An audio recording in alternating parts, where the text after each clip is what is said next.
Hibla ng bayan.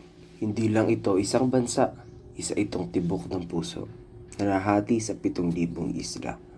Dito ang araw ay hindi basta sumisikat, ito'y bumabati. Ang mga bundok ay parang mga ninuno, tahimik, matatag, binabantayan ng bawat pangarap na inuukit sa lupa. Ang hagdang-hagdang palayan, mga dasal na hinubog ng kamay, patunay na ang tiyaga ay kayang bumuhay ng isang bayan.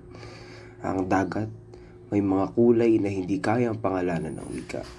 Sa Palawan, Siargao, Bohol, itinuturo ng alon na ang lakas ay maaari ring maging banayad.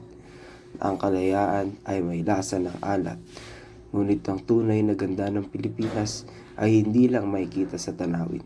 Ito'y naglalakad sa kalsadang maputik, nakangiti kahit kulang ang laman ng bulsa at binibigkas ang salitang, kaya pa.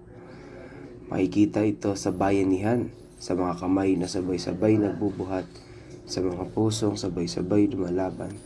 Tayo'y bansang sinusubok ng bagyo, ngunit patuloy na tumatayo. Muling bumabangon tulad ng bandilang marunong lumipad.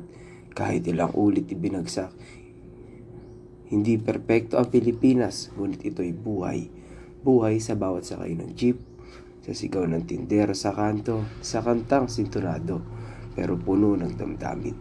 Ito ang ating tahanan, hindi lang isang lugar sa mapa, kundi isang pakiramdam, isang pangako, isang kwentong patuloy nating isinusulat.